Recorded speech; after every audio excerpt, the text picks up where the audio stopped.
Bonjour les amis et bienvenue dans une nouvelle petite vidéo sur l'Olympique lyonnais. Alors cette vidéo pour évoquer les dossiers qui fâchent. Et après ce premier match de la saison, on se satisfait évidemment de la victoire. Mais il y a quand même quelques dossiers qui restent un petit peu problématiques. On va évoquer successivement Anthony Lopez, Karl Toko Ekambi, Ryan Cherki, Moussa Dembélé. L'absence des départs, bon je vais pas en faire des caisses puisque je viens de faire une vidéo sur le sujet avec une vidéo qui s'appelle des départs très difficiles, et le jeu de notre équipe, notamment au regard de ce que j'ai pu voir hier avec Monaco et le Paris Saint-Germain. Alors certes avec des adversaires différents, mais bon malgré tout, si on se compare à ce qu'on a vu de nos potentiels concurrents pour le podium, on peut pas dire vraiment que ce soit en notre faveur.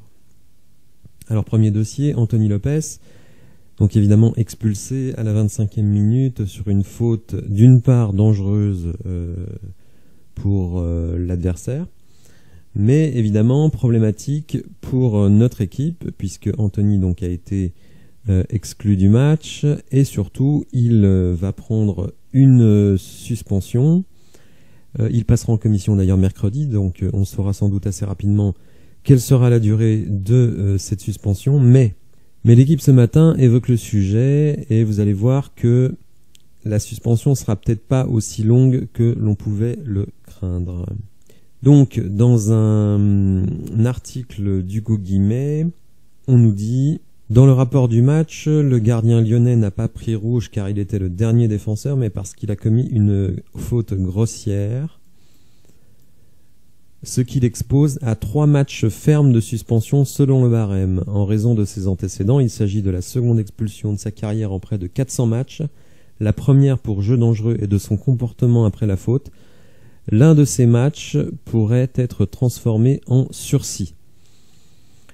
Donc selon Hugo Guimet, bon ça vaut ce que ça vaut, c'est pas lui qui décide, mais la sanction c'est 3 matchs fermes, et comme il a des antécédents, alors des antécédents officiels parce que malheureusement il y a des antécédents où il n'a pas été sanctionné et où il a eu un jeu dangereux, donc ça pourrait selon Hugo Guimet être 2 matchs fermes plus 1 en sursis ou 3 matchs fermes, donc évidemment on ne le reverra qu'à la fin du mois d'août, et donc derrière lui soit Rémi Rioux, soit Bonneville, soit Pollersbeck, ce qui, il faut bien le dire, dans les 3 cas n'est pas hyper rassurant.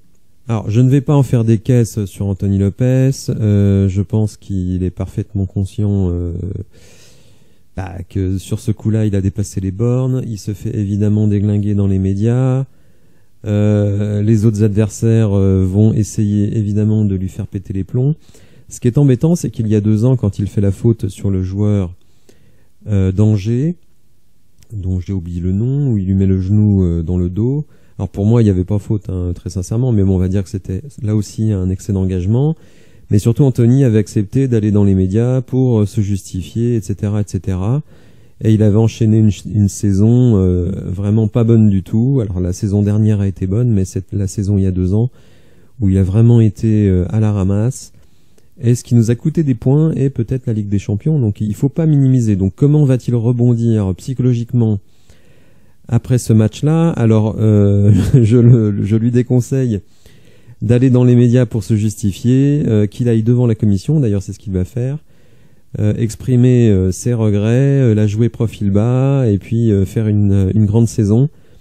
Alors deuxième sujet qui fâche, c'est Karl Toko Ekambi. Alors peu apprécié par certains supporters par ses provocations, par le fait que ce soit un joueur qui n'est pas très sympathique d'ailleurs, mais qui commence à agacer pas mal de monde par ses prestations sur le terrain.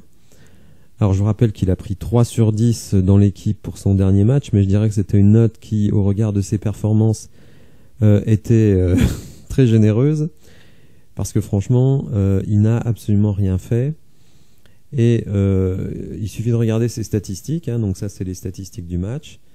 Donc ici Karl Toko Ekambi, 74 minutes de jeu, 0 but, 0 passe, mais 0 tir. Donc ça c'est quand même un peu embêtant.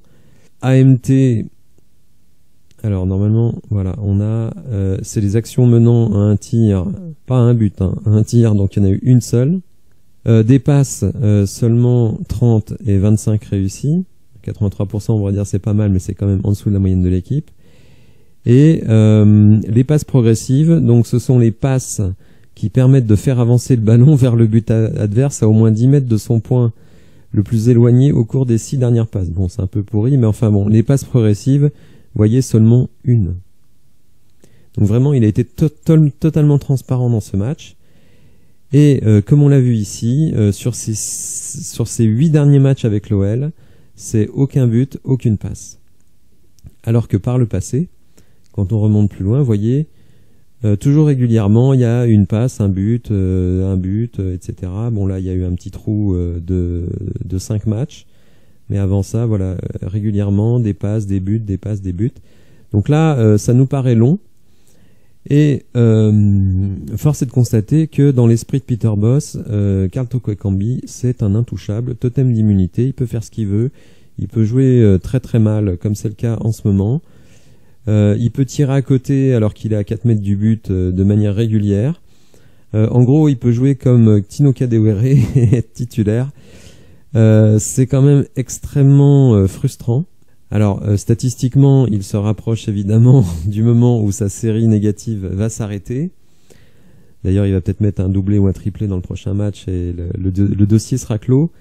Mais je crois quand même que c'est un sujet d'inquiétude. Il est temps que Karl Toko Ekambi se reprenne et surtout fasse des choses dans le jeu. Parce qu'à la limite, s'il ne mettait pas de but contre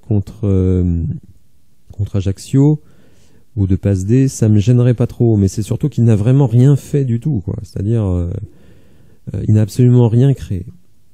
Troisième sujet d'inquiétude, alors c'est pas vraiment un sujet d'inquiétude pour l'OL, c'est plutôt un sujet d'inquiétude pour lui, c'est Ryan Cherki. Donc Ryan Cherki qui a été utilisé très très peu. Alors là on dit 2 minutes par rapport à 90 minutes, parce qu'il y a quand même du temps additionnel. Donc il est vraiment rentré très très tard dans le match. Et ça démontre quand même que Peter Bosz vraiment compte l'utiliser de manière totalement parcellaire.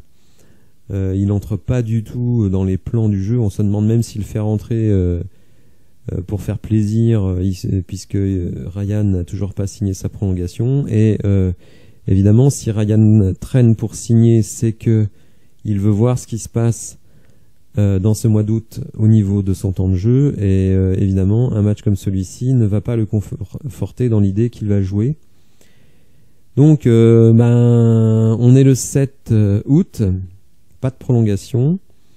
Le prochain match c'est dans 7 jours, donc le 14 il y aura a priori pas de prolongation parce qu'il va rien se passer de particulier jusqu'à la semaine prochaine. Donc il va falloir que l'OL fasse un choix. Est-ce qu'il y a des offres concrètes pour Ryan Cherki? Alors, on dit que oui.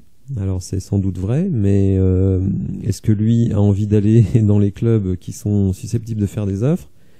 Alors, on a parlé du Real, évidemment. S'il y a le Real, je pense qu'il acceptera d'aller au Real.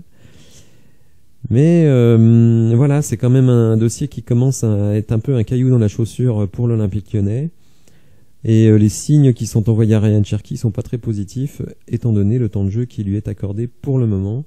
Donc voilà, je sais pas, je vois pas trop comment il peut s'en sortir à l'OL.